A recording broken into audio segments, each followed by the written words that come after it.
Welcome to Iron Age Marketing, your weekly dose of inspiration and wisdom, helping coaches, creatives, and business owners alike build authority and generate leads through podcasting. I'm Nicky P, and welcome.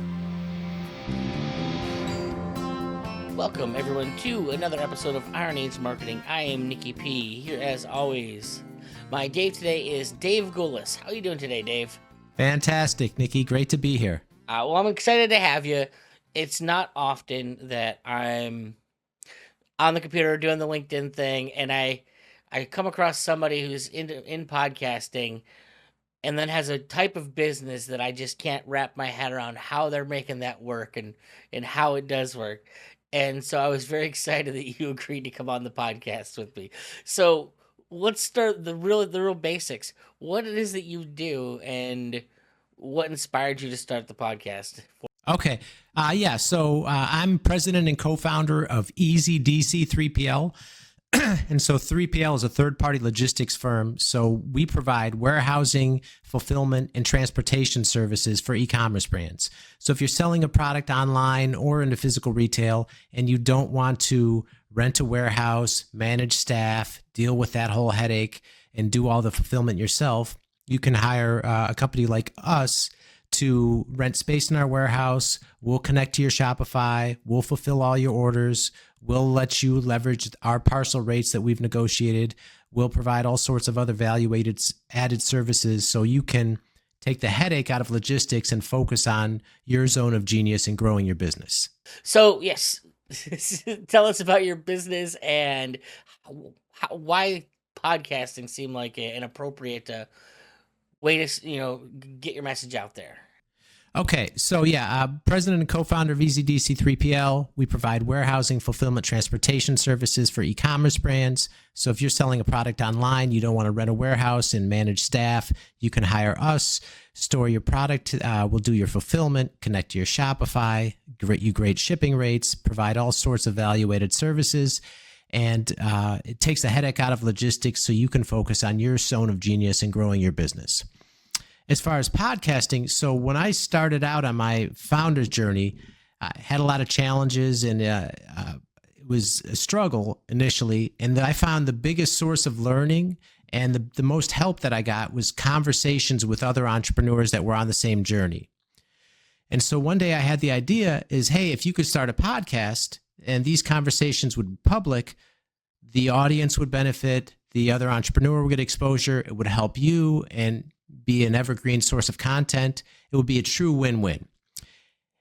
And at the time, I didn't know anything about podcasting, but I really was inspired by the idea. My team thought it was great. And so we found a way to get started quickly, and we just started doing it. And so from the idea to the first episode being published was literally less than 30 days. Right on. And the podcast you created, how has that changed, I guess, in those 2 years? Well, so it's called Beyond Fulfillment. And what I do is I interview entrepreneurs about their journey and what it's really like. And not just the accolades, not just the highlights you might see on Instagram, but the real ups and downs, the real challenges, the dark nights of the souls, the failures, the pivots, all that kind of stuff. And how it's evolved, I think I've just gotten better at doing the interviews. More and more people have been tuning in. In the very beginning, it was about a 5% acceptance rate of everybody I asked to come on the show. When I had no podcast, I was just getting started. I literally had to ask about 20 people for every person that said yes. And today, I literally have a waiting list, a backlog, probably 5 to 10 people every week that are asking to be on the show. And I don't really ever have to ask a guest to be on unless I really want to have them on. So the consistency's paid off, and it's done great in a variety of ways to help grow the business. And I think the biggest reason too is it's something I just really enjoy doing. And even though it takes effort and time and whatnot, it doesn't feel like work. I mean, it's having conversations with people, and we all know how we like to have a nice full Rolodex of people to call on. So it's always, a positive in that regard.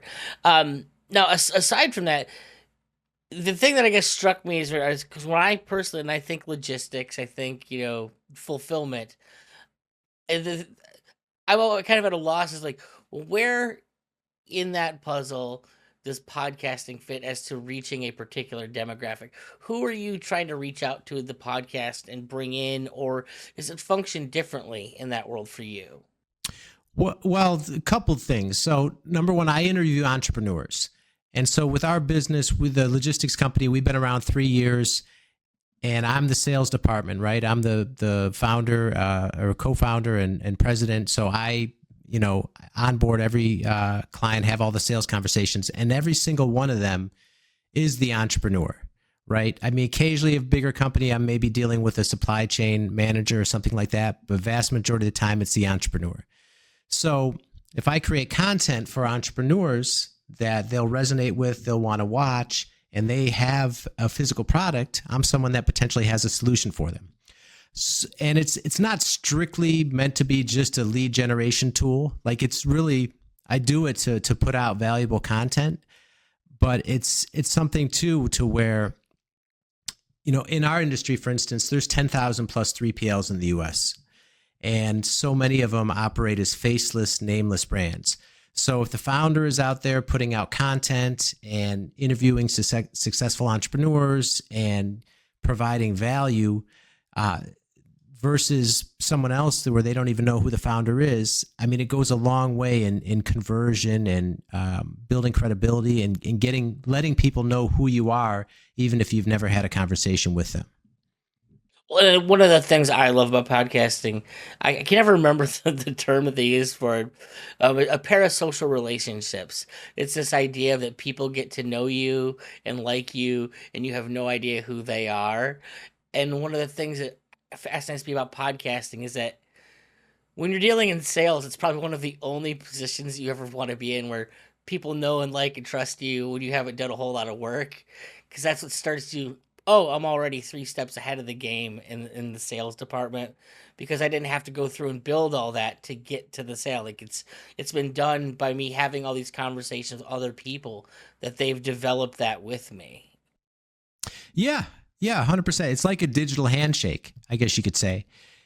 And in our industry too, right? So the e-commerce brands we deal with, many times their inventory, what they're going to send to you to house for them and to fulfill their orders, I mean, that's their livelihood. So trust is so big in our industry. A podcast is a great way to let people know who you are, and they see you online every day having intelligent conversations and putting out new content. So it goes a long way to say, okay, I can trust this guy. He's not going to just disappear once he has my inventory, or if something goes wrong. I mean, I'm not hard to find. Yeah. Now, is there a particular type of entrepreneur that you're specifically looking at when you're having your guests, or do you keep it pretty broad and just, the conversation is the conversation? If the sale happens later, the sale happens later. It's kind of the idea. Yeah, I mean, it's broad as far as industry. I do like founders, people that have started something from scratch and built it, and whether they're early stage or even pre-launch, up into people that have had multiple exits. So it is a pretty broad range. But the reason too, I think that's valuable is because as an entrepreneur, you don't have to be in the same industry for me to learn something from you. I mean, all the time you're seeing things that work in other industries and other businesses, and how can I apply it to my business, or how can I apply it to my situation? So as long as you have a business lesson, and sometimes too, the best lessons maybe come from an industry you wouldn't have even thought of. I think there's valuable content that people can learn from.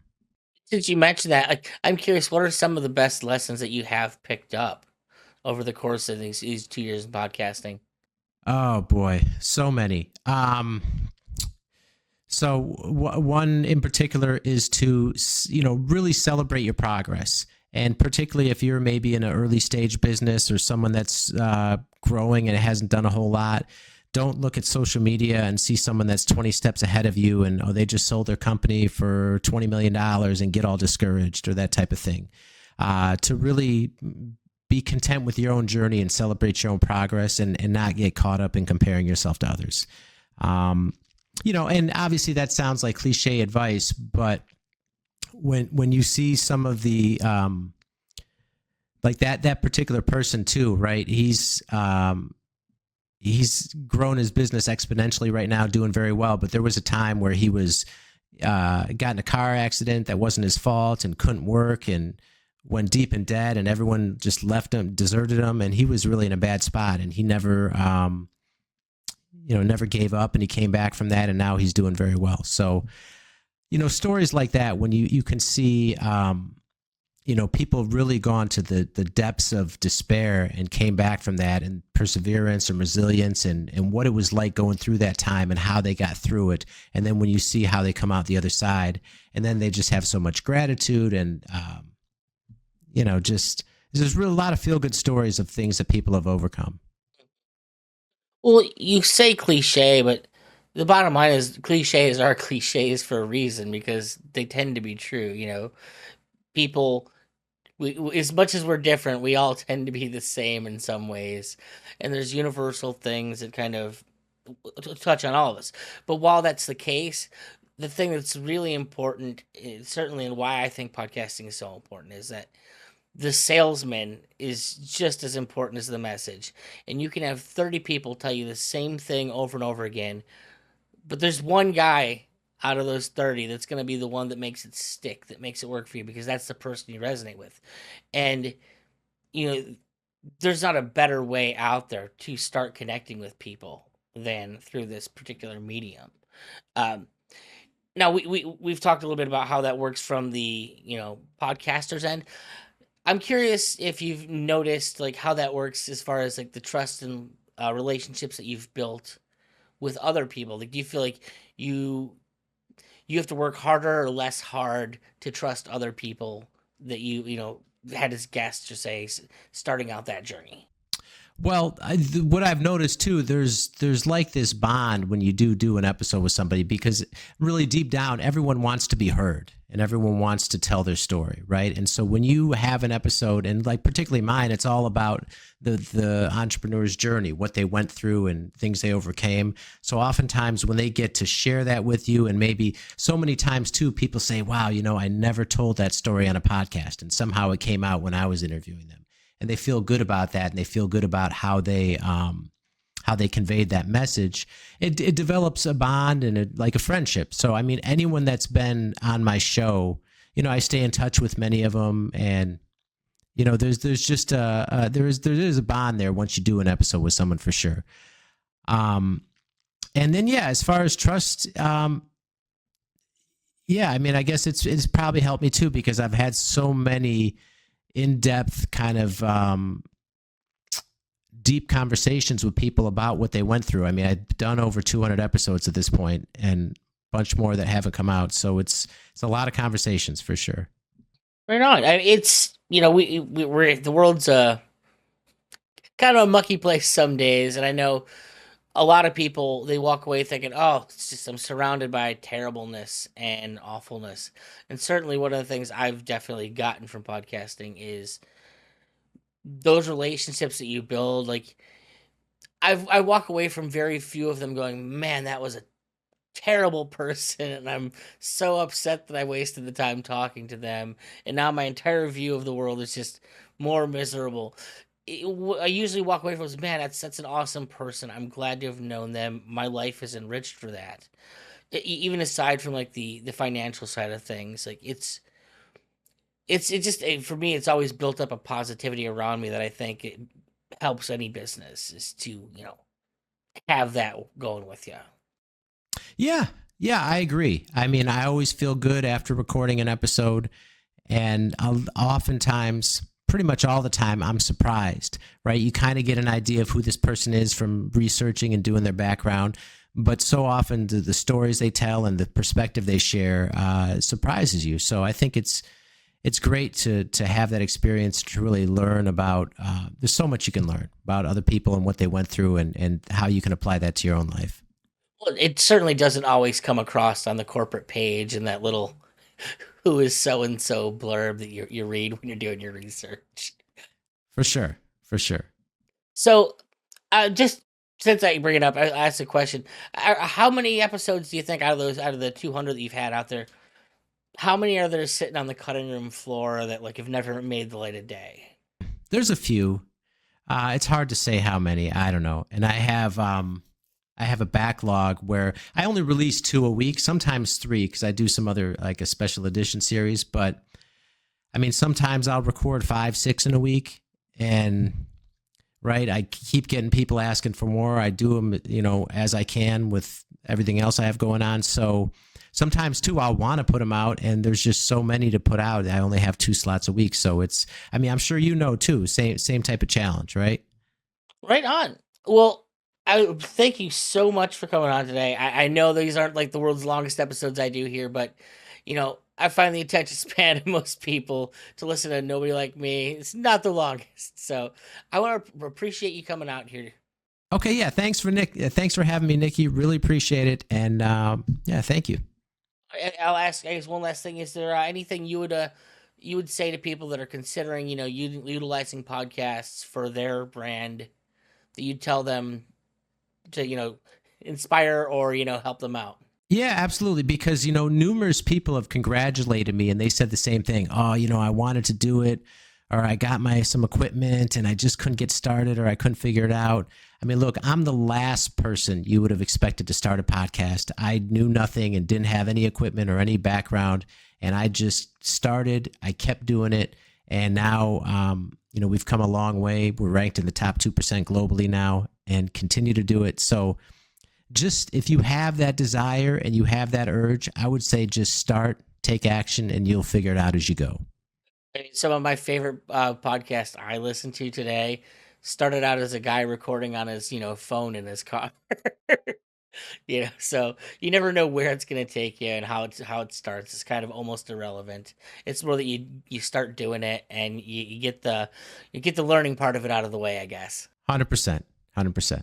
Right. Well, once again, thank you so much, Dave, for coming on. It was a great conversation. Okay. Thank you, Nikki. Appreciate it.